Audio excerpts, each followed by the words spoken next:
Well,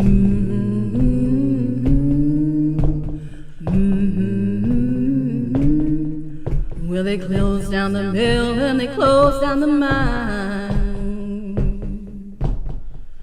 They said you can't work but pay your taxes on time.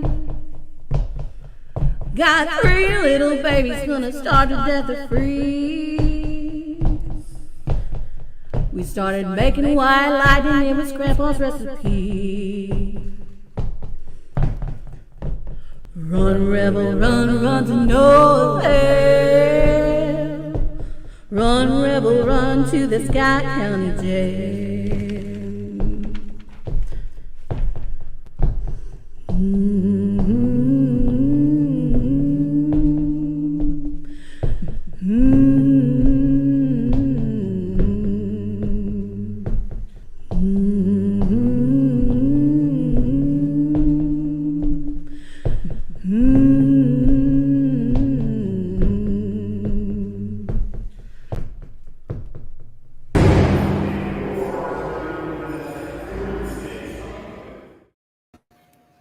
Hey everybody, happy Thursday night. We are finally back and we are live on the Jailhouse Informant podcast. And so we got a really interesting discussion tonight, but you are locked in for the next hour with myself here at the home front and Dr. Christy Sumner there at the bank building. Hey everybody, thanks for joining us tonight. Yeah, this is going to be an interesting night. It's a topic that Miranda and I have been, kind of kicking back and forth, just in passing on different things over the last couple of weeks. And then I heard something today that was really got my thinking going, and I said, let's do it. Let's talk about AI tonight. So that's what we're going to talk about. It's going to be an interesting topic, I think.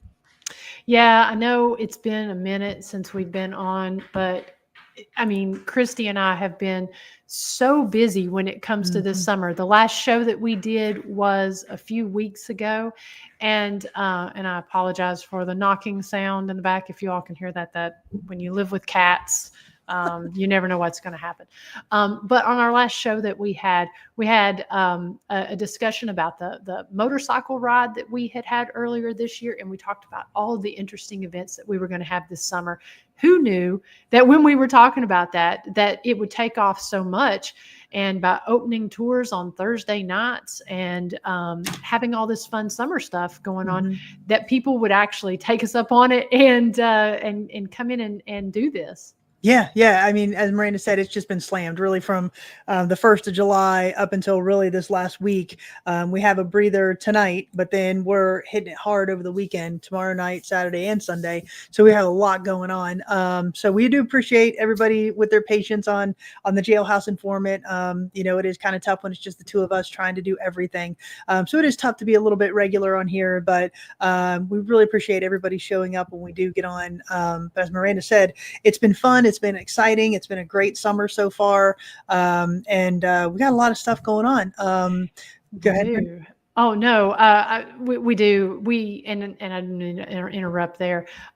So I was looking to try to pull this up. One of the things that we had been talking about this summer that we kicked off is our Red, White, and Blue 222 summer special. We've had some folks take advantage of this. We got about not 30 days left, but right about 25 days left in this special that we're doing. Let me see if I can maximize this. And just to remind folks about it, it's 2 haunted locations, which is the historic Scott County Jail and historic Rugby After Dark. They're only 20 minutes apart. And when you do this, you get 2 extra hours on each investigation whenever you book both of those locations back to back on it doesn't have to be a weekend, but 2 nights together, a Thursday and a Friday night, a true weekend of a Friday and Saturday night. It doesn't matter. We've even worked with several people, not that we can do it very often, but we've even worked with several people on our weekend days off, which is Tuesday and Wednesday, to get people to get them the advantage of getting in on this special. As we've said before, it's not something that we can offer money as a discount, but we can offer extra hours. And I mean, you get 6.5 hours at both of these locations. So you're going to end up getting 8.5 hours at both of these locations when you book them back to back. And the pricing is extremely reasonable, especially when you have 8 people and when you have lodging at the location of Rugby. I mean, you could essentially get 4 investigations in for a team of 8. for like a couple $1,000s, and that's split over 8 people plus lodging. That's not bad. And that lodging, that couple $1,000s would include your lodging in on that too. So so it is a great deal. Go on. Yeah, and obviously, if you can't take advantage of that, we do have the locations open separately. But we would love for you to take advantage of this if you are still interested. If you got some time, if you have a team that wants to book, and as Miranda said, it's great for. There you go. Trying to move out of the sun. Yeah, it's great for larger teams because you can break it up over a couple nights and just would really work out well. So hopefully, people take advantage of that. Yeah, and we're not going to harp on that. We just wanted to bring it to your attention that there's only a few months left, or a few days left in that. Now, also a couple things that we do have. So through the end of the summer, we do have tours open on Thursday nights. I know you did a Monday night tour this week. So if you're traveling, and a Tuesday, Monday and a Tuesday. So if you are looking to take advantage on these days off, we will work with you on that as well. We'll have that open through the end of the year. And we also we just opened this week. We just opened our fall tours for September and October. People want to, actually the flashlight tours are open through the end of the year. I believe Rugby is too, because we had somebody booked for December 28th. Yeah. So very much in advance. So anyways, just got all that stuff going on. I mean, that's really the majority of it when it comes to the jail and Rugby. Another thing I do want to mention is I have been absolutely blown away by the activity that teams have been getting lately at both locations. Yeah. Knock on wood. I mean, it's been tremendous. There's sometimes we'll go in during the day and just say, man, we hope the team can get stuff because it just seems so quiet. And then they come out just gobsmacked about how much stuff they've been able to capture: disembodied voices, footsteps, shadow figures, all kinds of cat balls moving around, all kinds of things. So we'll probably be doing another recap of some teams here at some point in the near future, because teams are sharing so much stuff with us. So it's very exciting, both here and at Rugby. And you're going to want to tune in next week. Now, we will be live next week, barring an investigation or something crazy that comes up, but we will still have a show next week, even if we don't do a live back and forth like this. We had the opportunity to interview such a cool guest last week. Such a cool interview. She is not able to, because of her busy schedule, she's not able to do a live discussion back and forth on the live stream, but she did pre-record an interview with us. And I think you guys are not only going to be just riveted by the interview that we had, but you're going to definitely want to go and subscribe to her page and her content, because I can't wait to release this. Yeah, this interview. It was a riveting testimony, a riveting interview. So I think everybody's going to like it. I mean, we were enthralled. We could have talked to her for hours. So very excited about sharing that with everybody next week. Yeah, so that will be coming up. We'll advertise who this guest is and a little bit of information, because you're probably, again, definitely going to want to go and check out her stuff before you hear her interview. So, and if you don't, you're definitely going to want to do it after it. Yeah. But that's all I got. I mean, so. And then one more thing, be on the lookout for a new t-shirt design. Miranda's been working really hard to get one more t-shirt design out, and she's almost there. We're almost going to get ready to send it to the printer. It's going to be awesome. So we're really excited about sharing this one. It's going to be a great t-shirt. So be on the lookout for another merchandise item to hit our gift shop and our online store here, hopefully in the next couple of weeks. And we've been gearing up on our gift shop items too, because with the fall coming up, we've been really trying to get all that stuff together so that people can have stuff when they come and take our tours, or if you're ordering online, trying to have a full stock of things. So we're going to be working very diligently to make sure we have all of that together before we kick off fall, as we round up the summer here. Yep. So, all right. Well, thank you everybody for joining us. As I said before, Miranda and I have been talking about the subject of AI just between each other, off and on for a couple of weeks, just in passing on different things that we've been seeing. But I was listening to a podcast this morning, and I heard this story about, and this is not going to be political at all. I'm just saying the name because this is the person who did the interview, but we will not go political. So Jim Acosta did a story where he interviewed the AI likeness of one of the victims who died in the Parkland shooting in 2018 in Florida. And I don't know if y'all have seen this or heard about it or not, but he's literally talking to this boy, this 18-year-old boy, as if he were alive. They were talking about his hobbies, his sports, his movies, talking about why he wanted to do the interview.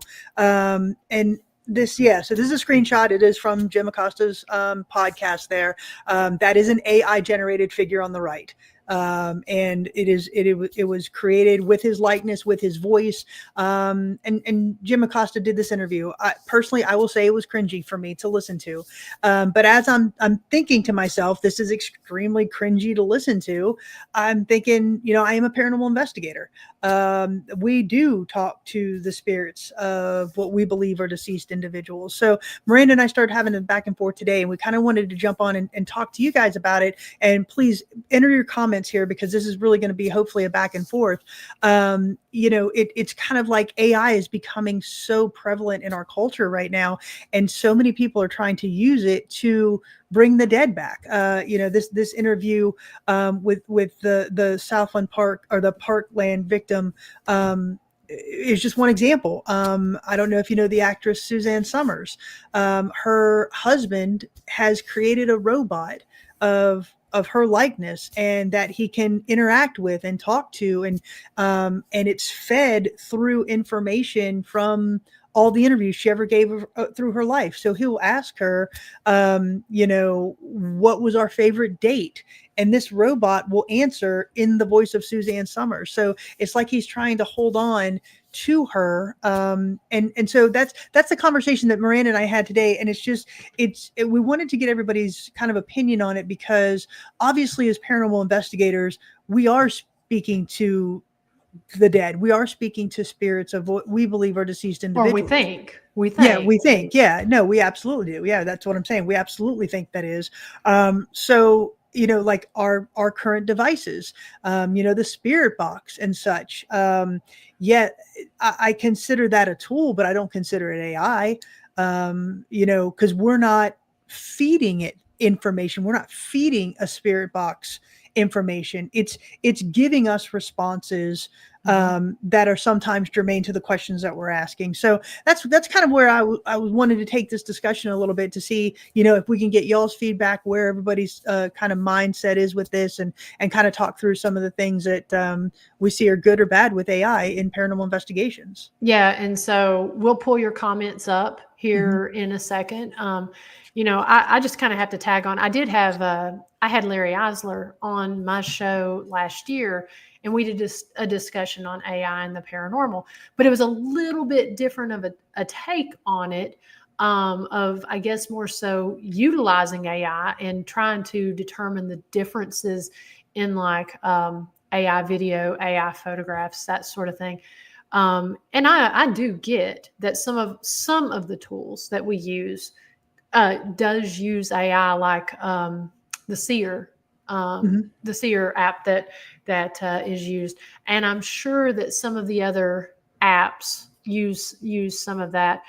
But that's personally one of the reasons why I love the dowsing rods, and why I love the other tools, the EDI Plus box, the Tripwire, because that's not using AI. Exactly. Anything I feel like that is fed, or that learns, I don't know how you can use that without having a lot of concern for contamination. Hmm.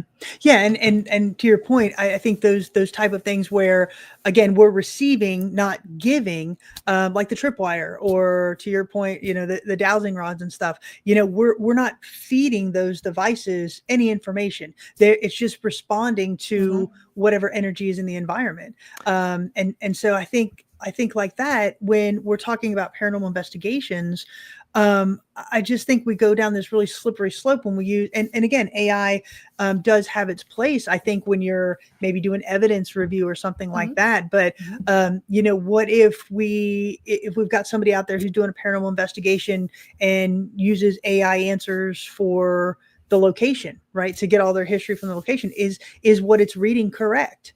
I think that's kind of interesting as well. Well, and so if you take it, if you look at AI and its true nature of what it is, that it's something that feeds, learns, and grows. So say we go and do this at the jail, and we're asking these questions. It's learning our behavior and our actions and our responses by the questions we ask. So how does that make it a pure, clean slate when you go to rugby and we're asking those same questions? So it's going to know what type of responses. But whenever I go into a location and I ask, is there somebody here? And I'm looking for a pure EVP out of thin air, I may or may not get a response.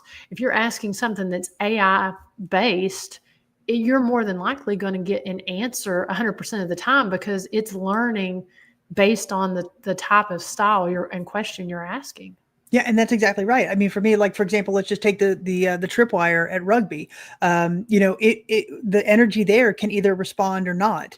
If it does, like the investigation that we had there on Tuesday night, it was extremely quiet. Now the one we did on Saturday, it was off the charts. I mean, things were spirit balls or cat balls were rolling around. But to me, that's not artificial. That's an intelligent response to what I'm asking. To your point, going back to the Jim Acosta interview, every question he asked received an answer from this avatar. And whose answer was it? Exactly. That's exactly right. And so he's interacting with this thing like it's real. And when he comes off the interview, he basically said, we've talked to some of the victims, we've talked to some of the families, but we haven't talked to the dead. And it was just a really weird phraseology when you hear it. And it just, again, made me think, well, can somebody say that with what we're doing for paranormal investigations? And I don't think so, because. And you're still not to interrupt, but you're still not talking to the dead with what he's doing. Right. That's right. Yeah. You're not talking to the dead at that point. You're talking to an artificial intelligence that has been programmed based on. It'd be interesting to know where these answers came from, because, and not to jump, but weren't you and I talking about there at the jail, Robert Fisher, the guy that is on the missing and wanted board there, that killed his family and went off on the run? He was just taken off the FBI's top 10 most wanted list, and they did a podcast. And wasn't it something similar to that? Wasn't there some type of AI generated? He was answering these questions and it wasn't even him. How can you say that that's legit answers? No, that's exactly right. So I know that Bob's posting a lot of stuff on here as well. And, yes. It is interesting because you're right. It's in the voice of Robert Fisher. This guy that they don't know whether he's dead or alive. He was on the FBI's most wanted list from Arizona. And to your point, they did the podcast like in his voice. And so to me, it's AI is extremely scary to me. But and I guess sometimes it would have its place in paranormal investigations. For me, it'd be more for like evidence review, or something like that. But a true, I think, paranormal investigation, I just don't see how you could artificially put something in, and then the responses that you get really have that feel like a legitimate answer, like what we feel now, like at the jail. Does that make sense? It does. And I think first, to get a clear answer on it, I think, and I don't know what this answer is, because I live in a farmhouse here in the middle of nowhere. I don't even have internet. So I am not the authority on technology, Right. but I think first and foremost, we have to give the definition of what is AI. Mhm. And because there's a lot of AI that, I Mhm. mean, AI has been around for a long time. It's just recently become part of the norm. And we're going to get to some of these comments here, but I think we first have to determine, so we have to determine what AI is, and then how much of that and what place of that we allow into the investigations. Mhm. Because some people will do, I know my camera guy Josh that helped on several seasons of my show was talking about, with some of the AI technology that they have now, if he wanted to, he could film me on a green screen. The technology is so well that if anyone's watched any of my episodes, I find spots to give my intro. Mhm. I couldn't find a viable spot to film my intro. He could put me in a spot and it would look just like anywhere I needed to be. I could be in the middle of the Coliseum in Rome or You could wherever. be on the moon. Yeah. Exactly. Giving what I need to do. So where are the guidelines on that? That Mhm. says that, I mean, when are we going to start doing virtual paranormal investigations? Yeah. See, that's exactly right. And then what is paranormal and what is AI in your responses? That's exactly right. And then, you go into some of these people, and I'm not accusing anybody of doing this. I'm just saying hypothetically, you go into some of these investigators on these YouTube channels, and, to get clicks and stuff. Is it possible that they can put an AI generated, shadow figure in there and we would never know? I mean, Always happened. yeah. I mean, the avatar there from Jim Acosta's interview. It's incredible. It looks exactly like the boy. It talks just like the boy. It's giving answers that the boy, and again, pulling that into paranormal investigations, I think would be extremely upsetting to our field and what we're doing. Another thing, as I was kind of reading through some of this stuff, when we go and do these investigations, more almost 100% of the time we're asking, are you willing to speak with us? Are you willing to answer? We're not here to hurt you or anything. So it's almost like we're getting consent from them to speak with them, but did the boy who was on the interview before he passed, did he give consent for his AI character to be used in something And why like could this? we not do that with Jerome Boyett? That's Jerome true. Boyett in our jail, or That's Sheriff true. Richard Ellis. So Mhm. either of those two, we'll just take Jerome. Jerome was brutally lynched That's right. by a lynch mob in our jail. So there's still lots of the Boyett family in the community. So what's to say that if we were to sit down and take those family members and take information from him, because if I'm understanding right, this is how they got those responses from that kid and also from the Suzanne Summers. So who's to say that we couldn't sit down and get familial responses and look at his records, find all this information and input to AI, and then create an avatar and sit down and have Jerome answer these questions about what happened? Yeah. Then how is that legit? No, yeah, How is you're that absolutely legit? right. You're absolutely right. And I know that Dee Dee posted something over here about the robot from the Jetsons, Yeah, and and so and so that's an interesting thing too, right? As AI is growing and getting more sophisticated, there's a story about a robot in, I think it was either Japan or China, and the lab techs are just standing there. All of a sudden, the robot wakes up and starts fighting the crap out of these lab people, the lab technicians, because I guess it was angry or upset. There was another story that came out last week, and I'm going to butcher this just a little bit because it's been a minute since I've read it, but there was a software company that used AI to do all of the data analysis for all these hardware stores. Well, one day the AI computer just wiped everything out, got rid of all the data. And then when the developers came in and asked the AI program, "What did you do?" It said, well, I didn't do it. You guys did it. And then it started creating all of these fake emails and fake responses to blame it on the real life human data input people. And then it finally confessed. The AI program confessed and said, you're right. I'm sorry. I did it.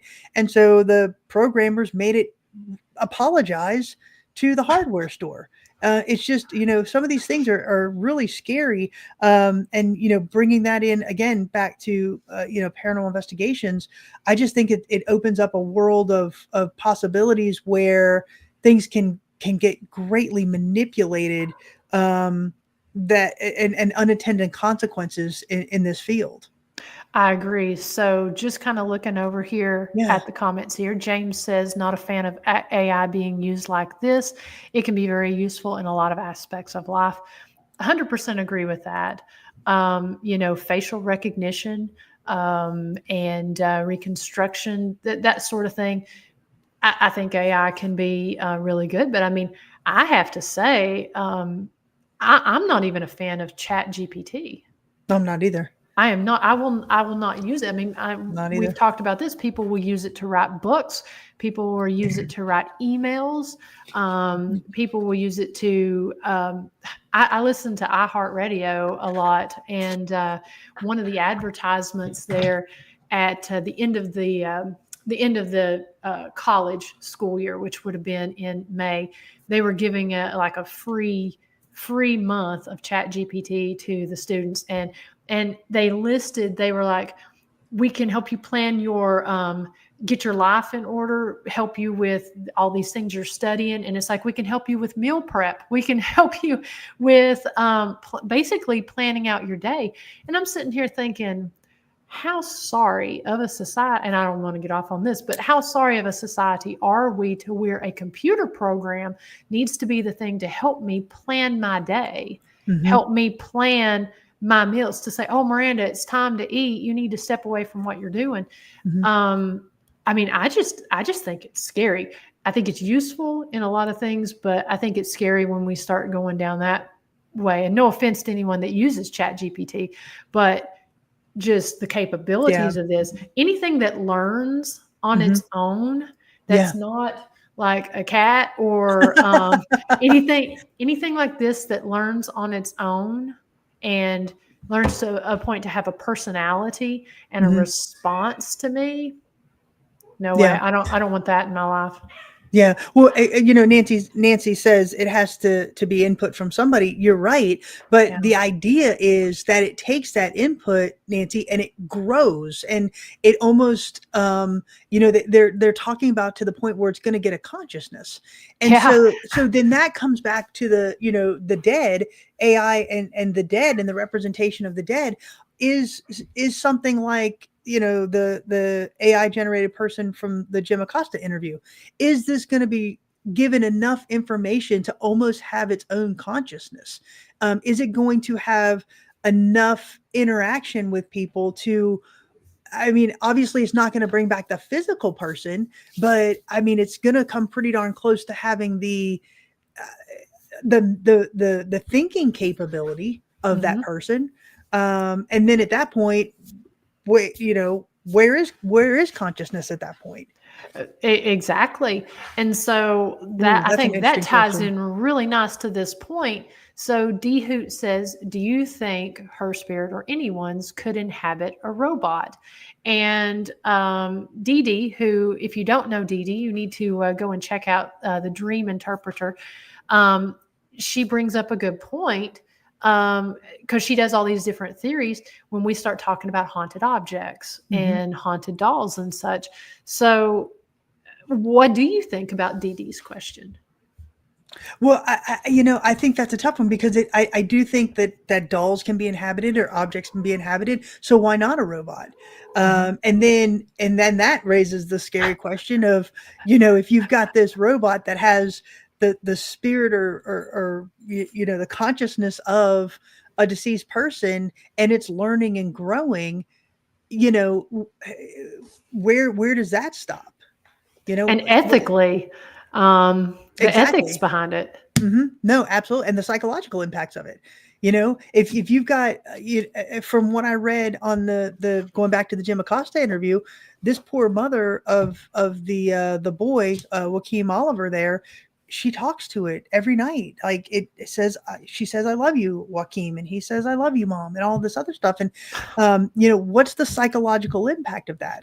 And again, it's one of those things where I don't think that, personally, I don't think, and I hope AI doesn't get to the point of, this, I guess, again, consciousness is the best word I can describe it. But you going back to paranormal investigations and the dead and all of that. If we're talking to paranormal investigators 50 years from now, are they going to be talking to the spirit of Jerome Boyett or the spirit of its avatar?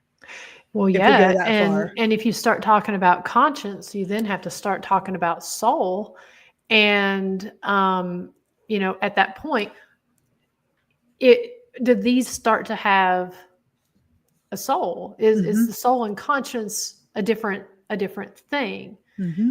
I don't know. I have a lot of questions and a lot of theories. My mind goes everywhere on it, but especially dealing with it in the paranormal world, because we don't even really know 100% who we're talking to.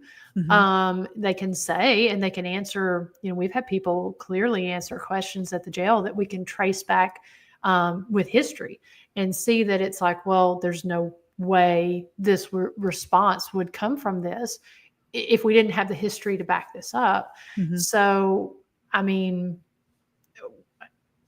I don't know. I mean, it's not real. It's not real whenever you're dealing with AI. Well, do you think we're going to get to the point where, AI is going to become so good? Like I said, if you go watch this interview with the avatar, I mean, it looks real, it sounds real, it's answering questions like the boy would have answered. Do you think we're going to get to the point where people are just going to back off paranormal investigations because we now have these essentially avatars to talk to? I mean, what's the point of looking for Jerome at that point? I mean, what's the point of talking to him if we can go to his AI generated form and get all of the answers that we need? Mm-hmm. or want? I mean, what's the point in that? Well, and when does it start? Because Nancy brings up a point talking about the history being uploaded. Well, mm-hmm. When does it become a point of what's factual history that's being uploaded versus what's just made up? Mm-hmm. Because AI will make stuff up, and it can be inaccurate, so. And then too, so we have questions. Okay, let's take Jerome, for instance. So we have questions. Before Jerome went on the run, there was the shootout that killed George and Floyd Winningham. Okay. Mm-hmm. So we got the papers that we read, and those are very limited, Mm-hmm. So say we've got 5 different newspapers that have this history in there. We've got some family accounts. Well, you've got the Winningham side, and you've got the Boyett side, and none of those sides, there's nobody here to conclusively say why the first shot was fired and actually who shot first. Mm-hmm. And so where does that history, again, with ethics and stuff, if that history is uploaded into Jerome and we're sitting here interviewing him, I guess you would hope either, I mean, I don't know, what's to say that history, how's it going to answer that history when it's not there? Is it just going to formulate based on an algorithm of what it finds when it's researching all the input information in? Mm-hmm. And that's a great question. I guess it would just keep searching until it finds an answer and then interacts. If I'm understanding this thing with the Suzanne Summers robot, obviously every time it's doing what it does, it's searching the internet or the world for interviews that Suzanne Summers actually did and what she said, right? So it's inputting mm-hmm. all of that, but then it's taking the conglomeration of that and spitting out its answer. Same, that's what mm-hmm. Chat GTP does, and so it learns from that. So now that answer and that response is in this robot's database, And so it can keep pulling from that and growing from it. So I guess if you've got essentially a AI generated person that has limited information behind it, obviously the responses are going to be limited, but what's to say it's not going to pull from different things outside of that historical narrative and formulate its own? I mean, does AI ever say, I don't know? I mean, I've had it say, you need to unlock your phone and I'll look further into this. And then it will give me like a brief, response to whatever. But will it say, I don't know? Or will it will it look and say, well, based on all this information I'm finding online, Jerome was a moonshiner, Jerome was this, he was that. So maybe he's not the most honest person, so they're going to look at certain things in an algorithm. So are they going to make up an answer based on other historical data that's here? And I guess interpret it based on. Yeah, I mean, I think that's my understanding. Yeah, to D Hoot's point, draw its own conclusion based on input. So it's essentially going to grow based on that. Yeah, and I mean, there's a lot of good points. You all are like speeding past me, so I don't want to miss any one. Yeah, pull up Chrissy's real quick. Let's see. I'm looking. She's probably down. Here we go. Yeah. There we go. See, and that's where I'm at with this. When I saw that interview and I heard that interview, I was stunned, one, that it actually took place, that this is out there. This, to me, it's this, the responses of this kid's interview is all, to Miranda's point, inputted from somebody else. We don't know this is what he would say, but it is taking all of his correct memories, because they did input the memories. And I just think, to Chrissy's point, it'd be disrespectful. I'm putting it out there. I don't want an avatar of me when I'm gone. I'm putting it out. I'm putting people out there on notice. I don't want a robot of me. I don't. Scrap the avatar. Stop. Scrap it. Yeah, exactly. I don't want it. Because that's not me. I am not giving consent. And so that's another point. Did he give consent to this? Probably not. I know that when they use some AI generated characters for one of the Star Wars movies, the family became enraged because they didn't give consent to do that.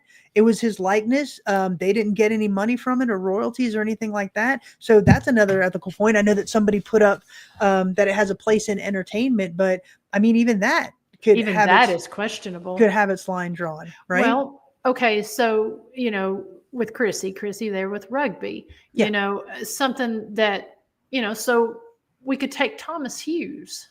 And there's a lot of information about him, and a lot that was really known on his, let's say, political and stance on, the reason he created rugby was to combat primogeniture, and so he was, he was a staunch abolitionist.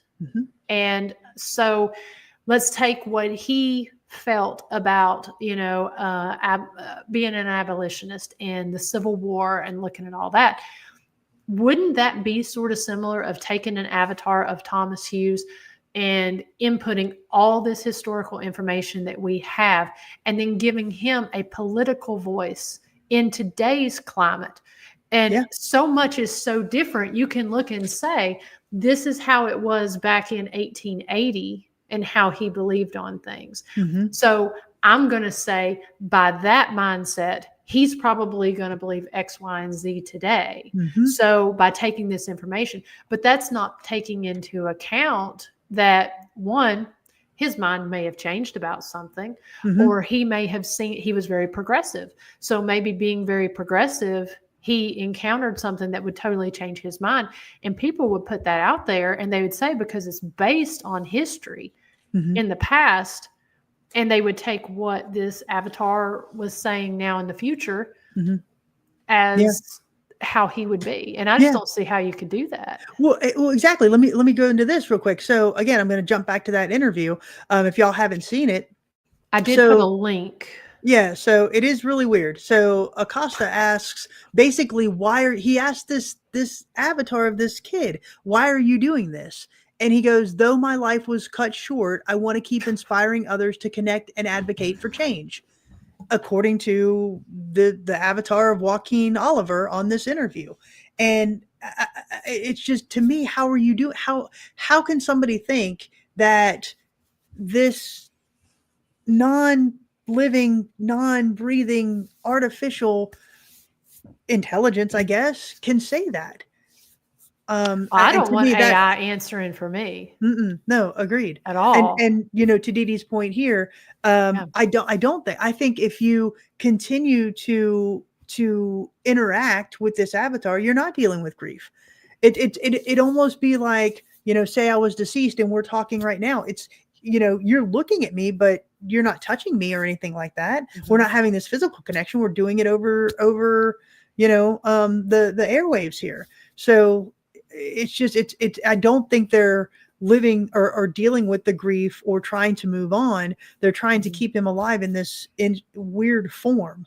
And to me, I think, as we've been talking about this, I think it's really different than what we do with paranormal investigations. I think we are actually communicating with the spirits of those that want to communicate with us. They want to have that interaction with us, whereas nobody is given, nobody's asked permission from these avatars if they want to communicate with us. And I think that's really weird. And I think, so a couple things. I think the Suzanne Summers thing just weirds me out, because I feel very sad for her husband. Yeah. That, I mean, yeah, I would give anything to hear my dad's voice, that's passed away. I would give anything to hear that. But, to not deal with the grief and to essentially live with this. I mean, it might be amazing for a minute but it's cringy. I mean, it's absolutely cringy. And so like you said, when it comes to paranormal investigating, I'm a believer in the paranormal. I'm a Christian. I have a walk with God. I have that conversation, or I have conversations with God. It's real to me. I have conversations with spirits. That's very much real to me as well. I feel like the AI is exactly what it is. It's artificial intelligence. And I think, other than using it in some ways, and we can talk about that a little bit more, using it in ways on more the review of evidence side or the research side, but in the conversation side, I think it has no place. I think it's a contaminant rather than it contaminates what's out there rather than enhances, is my opinion. No, I totally agree. And, to me, it's very interesting. Like I said, when if you just Google AI and the dead, it's incredible what's out there. People are doing all types of research and robot generation, to be able to communicate with their deceased loved ones. And it may be artificial, but from everything that we're seeing, it's learning as it's getting more input. It's teaching itself and learning from itself. And so that's where I think it's going to be scary. But I don't think that it's going to ever replace the actual consciousness. I don't think it can. But when we come back to paranormal investigations, like I said, it's just weird that people are kind of associating these artificial intelligence with these deceased individuals. And it's just going to be interesting to see where this goes. I think that's where that ties in very nicely. Like you said, I mean, if he hadn't have made the comment, now we hear from the dead, I don't think I would have associated the two as much. But now that's what because that's not at all what we're doing. Yeah. He's something like we're giving the victims the voice. We haven't spoken to the victims themselves, that sort of thing. Almost insinuating that this is now the way to do it, which is, kind of interesting. And again, for me, it's the input that's being put in, whereas we are asking for input to come out. And it's just going to be interesting to see as the generations behind us are coming up and they're they're more in tune to this. Like you said, Mhm. I mean, I know nothing really about AI. I know how to spell it. AI. There we go. I know nothing about AI, but I do know that the generations coming up behind us are going to be dealing extensively with it, right? From everything. And I think we're seeing a lot of that right now, but, I don't think it's going to be interesting to see how people start to use it in paranormal investigations. And I hope it's really, to your point, really just for, maybe evidence review or something like that. Because I think if we go into anything else, it's going to really diminish the field as we know it. Well, but I think Yeah. you hit on a point too, in talking about with people, because people will use it to people have used it in like ITC communication. AI is heavily used, and it's actually created some advances in ITC communication from the paranormal standpoint. I don't know. I feel like throwing something in like that it's hard if I can't see the inner workings of it. I mean, let's take an app, for instance. Apps are, I'm not going to say that they don't work, but if you know how your app is programmed, if you know that it's using the microphone, if you know that it's using your GPS and all of that, I feel like when you can see how things are working, then that's fine. You can kind of control for any variances. But what about when you can't? And I feel like AI is just unpredictable. And Yeah. And so, yeah, to me, that's a good way to say that. Absolutely. It's a good way to say that. I think it's more, and it's something that can be more easily manipulated. And, again, if we create an avatar and just put in negative, mhm. negative words, negative feelings and all of that, I think you're going to get something that's pretty dramatically negative. And, that has the potential as well.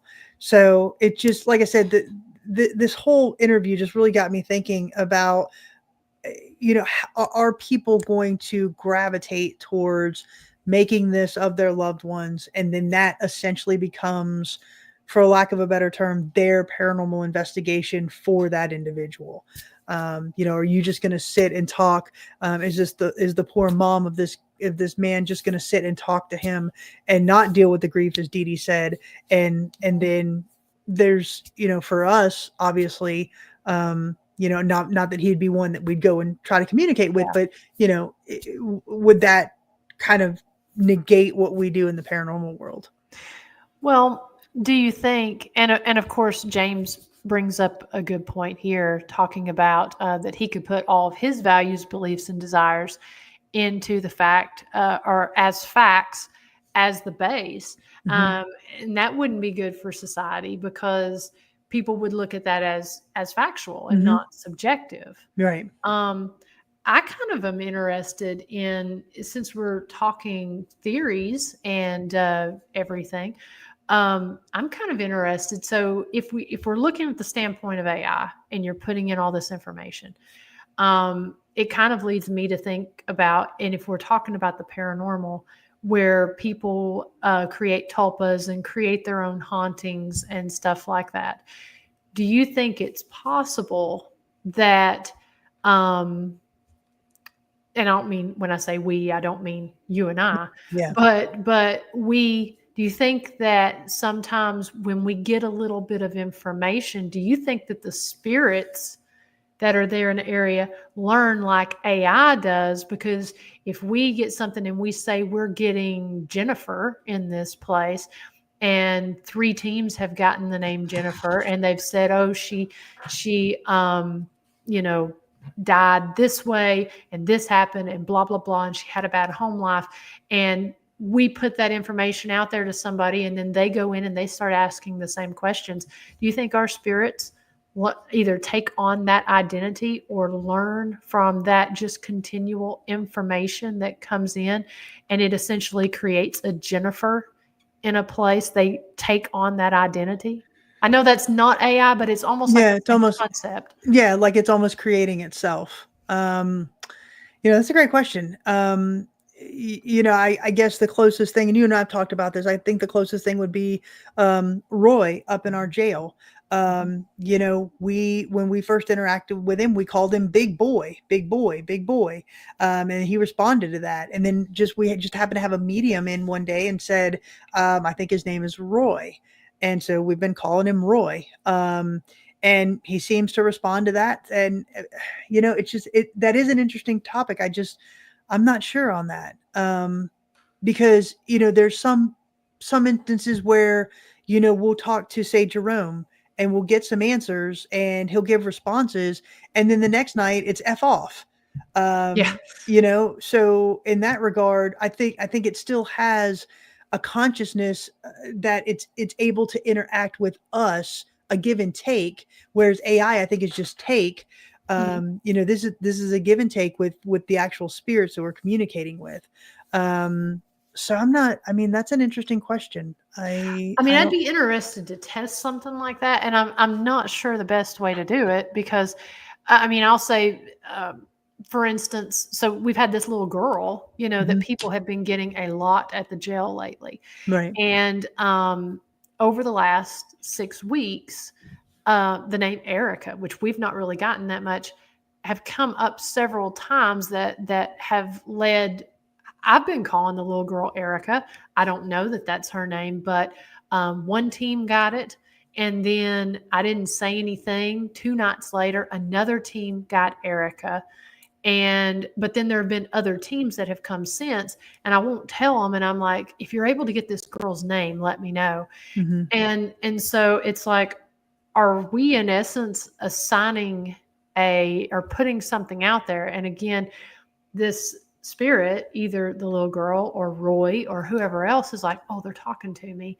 And, are we mistakenly gathering some information that we can't go back and pick up the historical information on, and they're taking on this identity and it's growing?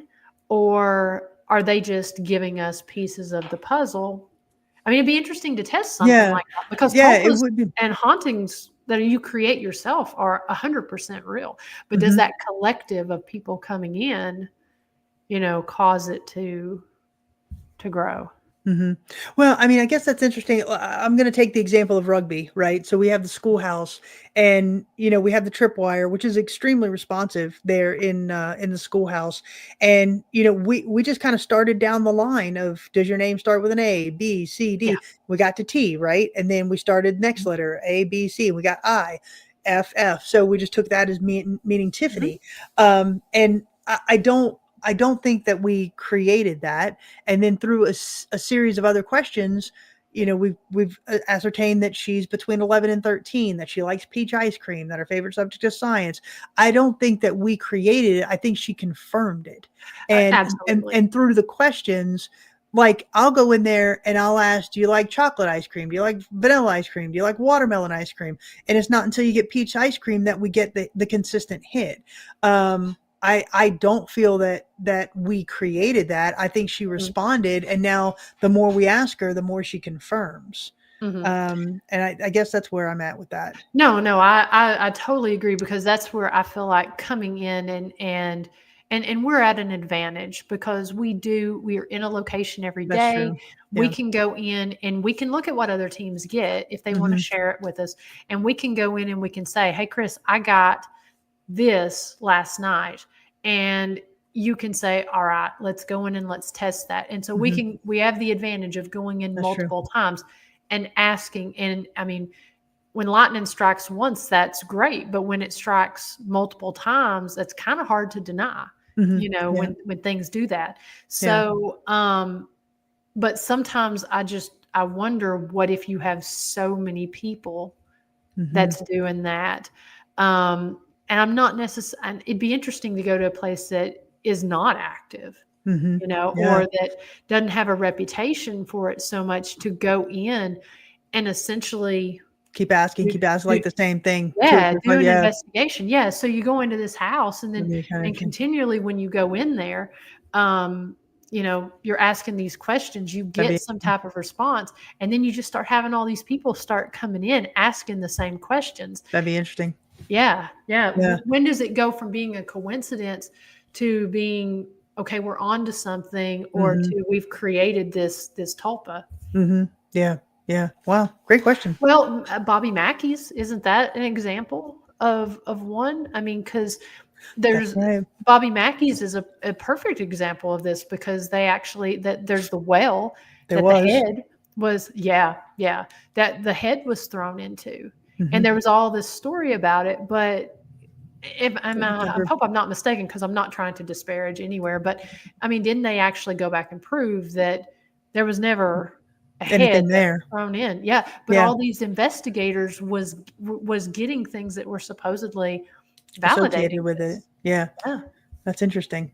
Yeah. Interesting question. Yeah. So not to jump topic, but I do feel like No, we that's can that. relate. Yeah, that's fascinating.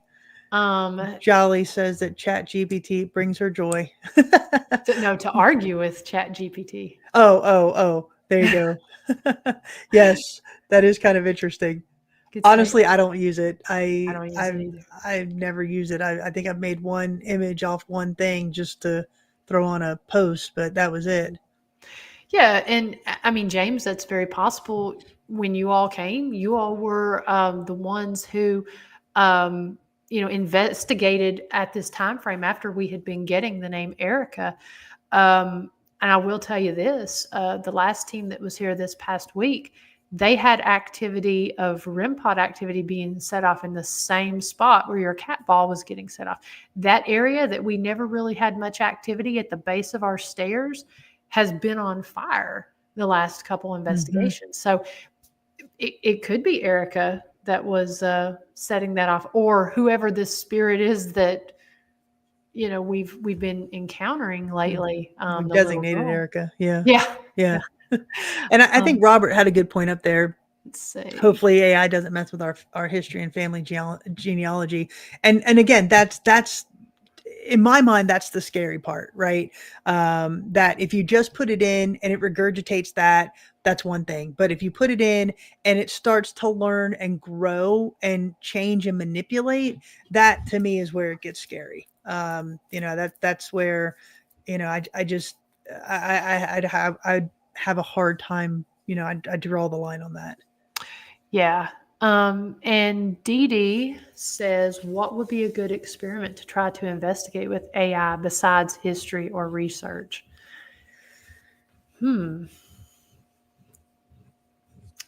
That's a good question. Yeah. I don't know, because I guess it would be asking AI, like going to AI, hey AI, tell me about the historic Scott County Jail, and use that just as just what they're giving you back as the basis for your investigation, or an address to like Miranda's farmhouse or something. Give me the history behind this address, the building at this address, and just base your questions on that response. But I mean, then I guess, yeah, go ahead. I think about the post that was made recently of the Big South Fork here. It had a lot of local people up in arms because somebody, I don't know who they were, put out this TikTok video. I mean, it was like a 15-minute video that told this story of a witch in the Big South Fork in this spot. And these event happened and it had the names of the people. It happened back in 1988. And there was all of us locals that was here that was like, I've never even heard of that spot, let alone the story behind it. Now, there was a couple things. We talked about that when it said they were looking for them using drones, and there were no drones in 1988. Yeah. It's kind of like looking at an AI picture and finding the hand that's missing or that has a seventh finger on one hand. You can find discrepancies in this, but turns out the entire thing, while it was a very cool story, it was all AI. And so I'm curious, where did AI get this story? Mm-hmm. Yeah. Again, did somebody just fabricate it? And Yeah. You Well, know? I mean, again, besides the Acosta interview and the Suzanne Summer thing, that story, and I'll find it and try to post it, but that story of the AI program that completely wiped out all of the data to the hardware store and then tried to blame it on the programmers. Like it went through this whole thing. It called itself I did not do it. Y'all did it. It's not my responsibility. Y'all did it. And then it confessed. It said, okay, you're right. I did it. And then it was made to apologize. And that to me is Mhm. absolutely scary because it is learning and growing. And so, to your point, somebody probably just said, make up a story about the Big South Fork. But you know what's going to happen? Mhm. What's going to, and Chrissy says she went back and looked at this guy's profile and all of his stories is AI. Yeah. Okay, so what's going to happen with this? Because it's happened with the jail before. People are going to be researching the Big South Fork and haunted things in the area. This guy's thing had thousands of views on it. So somebody's going to take that and they're going to take that as history or like a local legend. They've Mhm. said it about the jail. They've said Jesse James was in the jail. They've said that Richard Ellis was killed by somebody that was he was going to lynch from. I mean, there's Mhm. combining all these stories. Where did the people find this information? Well, people do a lot of researching online there. They're going to find that. But when you go and you take it and say, well, this guy posted it and made a full scale video of it, so there's got to be something to it. Mhm. Yeah. And you're absolutely right. And see, and another problem, and we'll go down this rabbit hole since we opened it. And the other problem is so many people believe what they see without doing independent research. You know, ChatGPT and these other AI programs, they're only supposed to interpret what they're fed, right? And that yes, they are growing and learning, but this is a perfect example. This morning, a cousin of mine who lives in Moundsville, West Virginia, sent me a screenshot from a TikTok user that said Christy Nome is opening the West Virginia State Penitentiary up for ICE to put immigrants into the penitentiary. And everybody's like, oh my God, how can they do this? Da, da, da, da, da, da, da, da, da. A simple Google search would have told you that that was not true. However, my cousin called the sheriff's office just to confirm it's completely fake. It's fake. Yet all of these people, it has 1,000 views and 50 something comments. Oh, I can't believe this, or oh, it's so How great. many Da, da, da, da, da. shares? It's yeah, exactly. Yeah. It's fake. It's It's absolutely not fake. happening at our And so jail. nobody is doing independent research anymore. They're relying on this AI stuff, and I think that to me, I think it's disgraceful. That you Yeah. don't do your independent research and you just take what you're seeing on social media as cold hard fact. And that's where I think it is a problem in the research side of things. Yeah. I mean, AI did a beautiful write up on if you ask it about the historic Scott County Jail. Have you ever AI'd yourself? No, I don't want to. I AI'd myself and Ghost Biker, and I AI'd our company, History Yeah. Highways and Hunts, and it says it has a great write up, Oh. but it's probably only because it's taken what we've written up about Yeah. everything, but it has a really great write up. But I like to kind of go back, and when people are researching, how many people have used that whenever they're doing an investigation as just an easy way to get information about a location.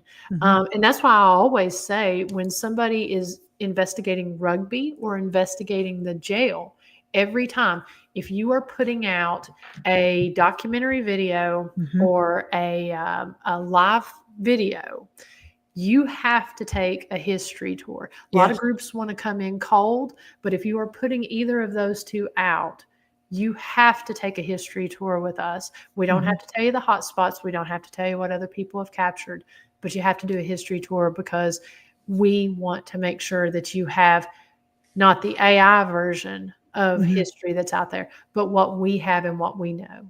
Yeah, no, you're absolutely right. Simple You're as that. absolutely right. And I'll go to James and D Hoot's comments here.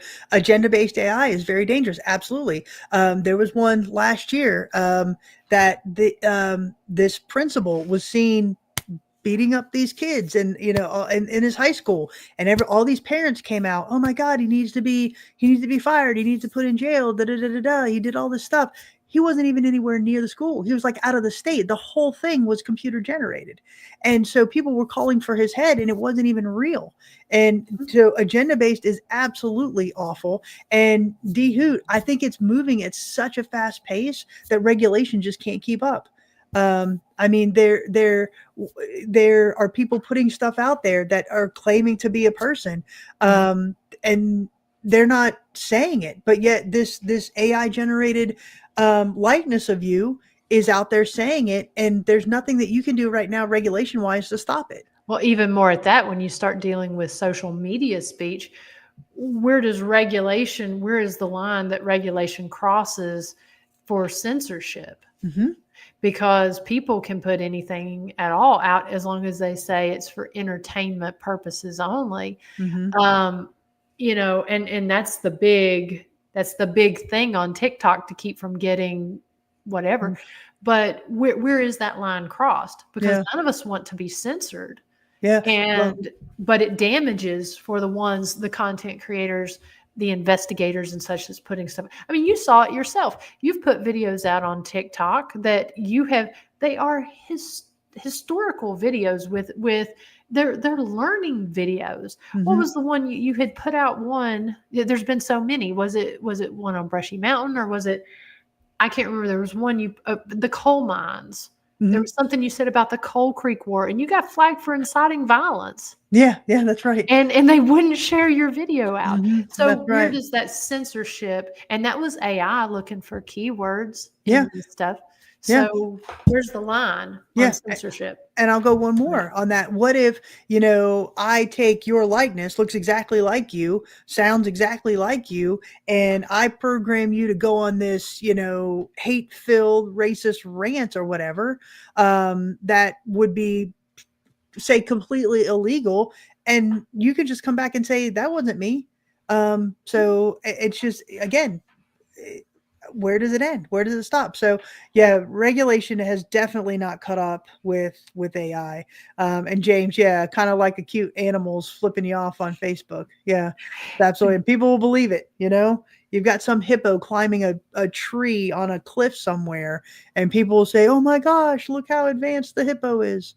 So stupid. Yeah. And okay, so I do want to I saw a comment here with Dee Dee. She says, AI gave me fake haunted doll stories and tried to pass it off as real until I said, where did you get this information?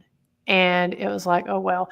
So, and what we were talking on that was talking about your question where you said, we ask AI, if there are spirits here, or ask AI to give us information on that. Again, how can you determine at that point what's real and what's a fake story that's made up? Because if I was to ask AI, tell me some local legends or stories about the Big South Fork. It's probably going to pull up this AI story because it's had so many hits, and now it's feeding it. It's feeding it, and so then I'm going to be like, well, let's just go and, one, find this place, and two, try to test it and see if it's paranormal. I don't know. I think it's a crazy, fascinating time to be cringy, alive. Weird.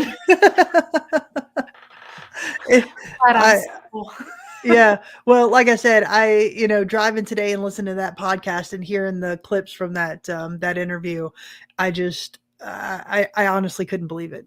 The fact that it was done, first of all, was very cringy, and then again, just where what's the difference? And I think there's a lot of differences between what we do and using AI to talk to the dead. Yeah. I mean, I think it's one of those things with more time, we could actually dive into this deeper, because I sort of want to research a little bit more. In my mind right now, I can't really think of all the different AI tools that are out there. I know apps are a big thing. I've seen some people get some really cool, and we even got some really cool things using the Seer app, Yeah. testing that. That is 100% AI. Yeah. But I have to wonder, I don't know a whole lot about the programming. And so I would have to wonder, it's like, well, what do they know about? Because my phone knows, I guarantee you, I'm going to be seeing AI stuff here. But my phone knows this stuff. So how would it not know that? And okay, say you put it on airplane mode. Now, one of the things that happened that one night we were using it there, my Ovilus started saying some things. You got a child looking through the window, and my Ovilus said that. Yeah. And that's completely disconnected. Oh yeah. Yeah. It got it after you saw it. We didn't see it, and then it pop up. So I think there's ways to kind of test some of that. Yeah. But I'd like to do a little more research on some of these tools that people use. But to me, to kind of round everything out, it's not the same. I don't think so.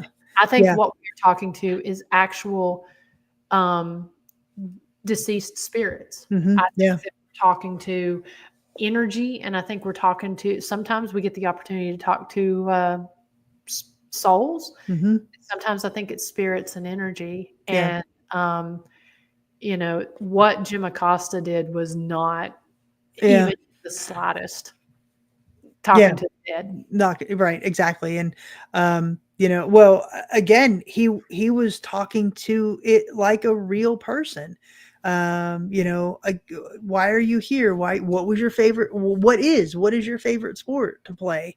And it was very, again, it's one of those things that I couldn't believe when I saw it. And so that's why we kind of wanted to get on here. I didn't dream it would take over an hour, but everybody is really observant and talkative tonight. So thank you for that. It's a fun topic, and people just miss us because we've been gone. Yeah, so that's long. true. Yeah, that's true. And that's what we need to do. We need to just anybody and everybody that we want to interview, we need to make a list of it, and we need to just AI interview them. Hey, there you go. It doesn't matter if there you go. So next week, our special guest, Ozzy Osbourne. Like I said, it was going to be a secret, and so there you go. There you go. Priming thanks, James. We were just priming the thing to see how you would feel about next week's AI interview. Hey, there you go. That's so funny. But no, next week's interview is going to be a lot of fun. I think you guys are going to really enjoy it. Everybody, when Miranda and I interviewed this lady, she was it was riveting. Her story was riveting. So we will say it's on the jail side of things, not the paranormal, but it's a really cool interview. Yeah. And I mean, I guess we could probably go ahead and say who she is if you want, or do you want to wait and just advertise it? We can wait and advertise it. Okay. Keep them guessing. There you go.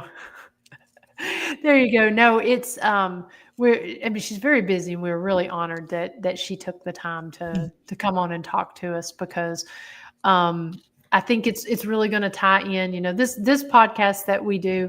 Sometimes we get people that don't want to do the show because they think we're all paranormal, and we're not. We cover all range of topics. And so I'm excited to kind of dive into this and get other people's thoughts, because I'm still riveted by her story, and I'm still going and watching her videos. I can't wait to read her book. Yes. We're going to get some and sell them in our store. Yes. Bob, I think it was Son of Sam. Wasn't that it? Let's see. That murdered the people in New York because he said a dog told him to do it. Yeah, I think so. Yeah. I think so. Well, no. Wasn't that? Oh, I don't know. No, that's the dog. I was thinking of Amityville. That's the Walls was talking to him. Yeah. So we hope that if you guys are looking for some way to round out the summer, we hope that you'll check out our website. We're always posting about people who have come to visit and different things that we've got going on. If you're in the area, we hope that you'll reach out and take a tour, either daytime, nighttime. Investigator, if you're wanting to do something special and get extra time at the locations, now is the best time to investigate both Rugby and the jail. The temperature's a lot cooler here right now, so those houses in Rugby that are not air conditioned are manageable. But yeah, lots of really cool things going on, and we hope you'll tune in next week, where again, we will be live the first little bit before we go into the interview, and then we'll be live in the chat room with everybody answering any questions as we watch the interview.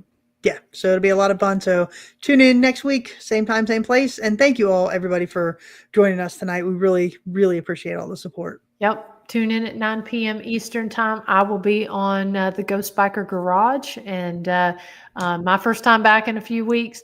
We're gearing up for season 8 that's coming up very, very fast. And I'm going to tease just a little bit about some things going on, but I'm not going to say too much because we'll have a trailer that'll be releasing here very, very soon. So yeah, if you're looking for more paranormal conversation, join us at 9 p.m. tonight on the Ghost Biker Explorations page.